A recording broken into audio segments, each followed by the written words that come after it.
Right, so again, this is the Kryptonite. Shout out to Kryptonite Show. All right, and part pod sa ato ang update, by the way, is kinipon nga hack, right?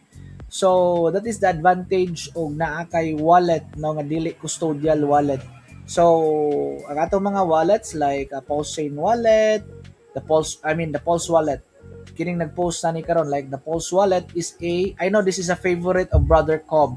It is a multi-party computational multi MPC, multi-party computational nga wallet, right? So meaning pagpasabot ang imong gamiton lang is ang social login lang. Pwede ka mo gamit og X, or I think Google, or email account, or Apple account, right? So yeah, so mo na nakadindot po nani nga wallet. But by the way, mubo pagkasultan na ni, there is a wallet nga na-hack, or should I say a Bitcoin depot. But practically, Bitcoin depot is a not a vending machine, but a ATM machine nga mohog ka dito og kwarta, mo deposit ka og kwarta, tagaan ka og Bitcoin. Mubo pagkasulti na ni na-hack ni nga ATM wallet, right? So dinhi explanation na ni is na ay mga attack vectors nga nahitabo, right?